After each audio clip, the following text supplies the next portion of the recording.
একটা আলোচনা social media বলুন, ইলেকট্রনিক মিডিয়াতে বলুন, প্রচুর হয় যে পূর্ব বাংলাদেশে যা পরিস্থিতি এই মুহূর্তে দাঁড়িয়ে, তো সেই পূর্ব বাংলাদেশ এই এই এই পশ্চিমবঙ্গ পশ্চিম বাংলাদেশ হয়ে যাবে না তো? রাজনৈতিক নেতারা বলেন। এবং বাংলাদেশে যে ঘটনা সাম্প্রতিককালে ঘটে গেছেন, আভ্যন্তরীণ বিপ্লব এবং তারপর একটা রক্তক্ষয়ী লড়াইয়ের পর শেষ পর্যন্ত নির্বাচন, এবং সেই নির্বাচনের পর একটা নতুন সরকার, সেই সরকারের সঙ্গে ভারতের একটু সুসম্পর্ক হয়েছে এই মুহূর্তে দাঁড়িয়ে। কিন্তু এই পশ্চিমবঙ্গ এখন কি সুরক্ষিত? বাংলাদেশে যারা উগ্রপন্থী আইএসআই টেররিস্ট যারা অপারেট করেন, আইএস টেররিস্ট যারা অপারেট করেন, কিংবা জামাত, আনসারুল্লাহ বাংলা, তারা কি এই পশ্চিমবঙ্গের দিকে ঢোকার চেষ্টা করছে না? বাংলাদেশ সীমান্তকে মমতা বন্দ্যোপাধ্যায় দীর্ঘদিন ধরে অসুরক্ষিত রাখার ব্যবস্থা করেছেন। বারবার করে বর্ডার সিকিউরিটি ফোর্সের পক্ষ থেকে 72টা আউটপোস্টে জমি চাওয়ার পরও নন কোঅপারেশন করেছেন রাজ্যের মুখ্যমন্ত্রী মমতা বন্দ্যোপাধ্যায়। বিরোধীদের অভিযোগ, যার ফলে প্রচুর ইনফিলট্রেশন হয়েছেন, প্রচুর সাংঘাতিকভাবে সমস্ত এরা টেররিস্টরা এই পশ্চিমবঙ্গে ঢুকে পড়েছে এবং পশ্চিমবঙ্গকে হাব করে এখান থেকে সারা ভারতবর্ষে ছড়িয়ে পড়ছে। এই অভিযোগে আমাদের কান ঝালাপালা হয়ে গেছে বারবার।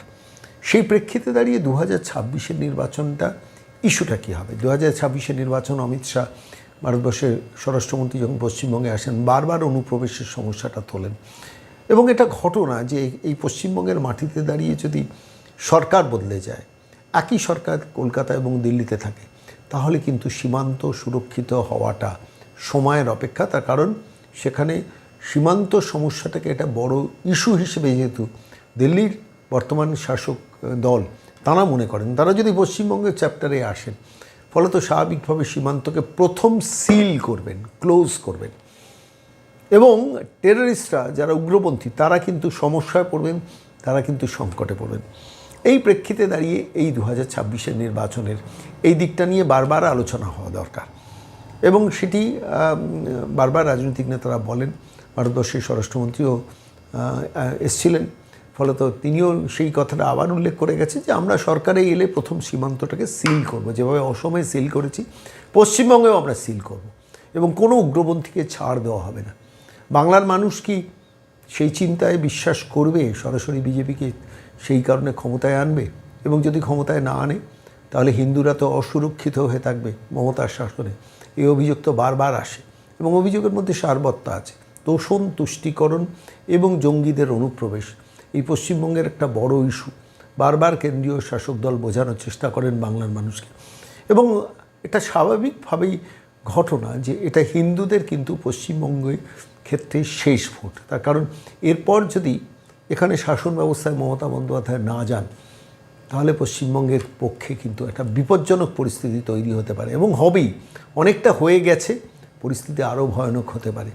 সেই আশঙ্কাই বারবার রাজনৈতিক নেতারা করেন।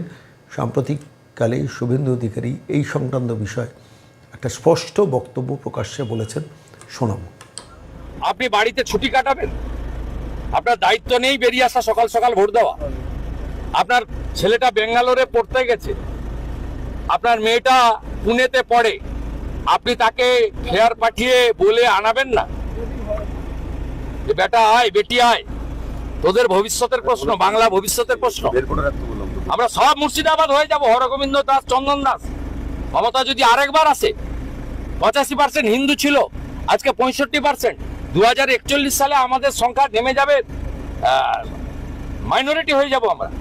তো শেষ লড়াই, শেষ সুযোগ ব্যবহার করলে করুন। আমি তো এজন্যই মন্ত্রিত্ব ছেড়ে 6 বছর কাজ করছি।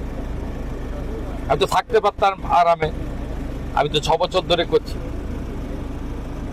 মমতা ব্যানার্জিকে হারিয়েছিলাম, আবার সুযোগ পেলে হারাবো। আপনি বাড়িতে ছুটি কাটাবেন, আপনার দায়িত্ব নেই বেরিয়ে আসা সকাল সকাল ভোট দেওয়া। আপনার ছেলেটা বেঙ্গালোরে পড়তে গেছে, আপনার মেয়েটা পুনেতে পড়ে, আপনি তাকে ফেয়ার পাঠিয়ে বলে আনাবেন না যে বেটা আয়, বেটি আয়, তোদের ভবিষ্যতের প্রশ্ন, বাংলা ভবিষ্যতের প্রশ্ন। আমরা সব মুর্শিদাবাদ হয়ে যাব, হরগোবিন্দ দাস, চন্দন দাস। মমতা যদি আরেকবার আসে, 85% হিন্দু ছিল, আজকে 65%। 2041 সালে আমাদের সংখ্যা নেমে যাবে, মাইনরিটি হয়ে যাব আমরা। তো শেষ লড়াই, শেষ সুযোগ ব্যবহার করলে করুন। আমি তো এজন্যই মন্ত্রিত্ব ছেড়ে 6 বছর কাজ করছি।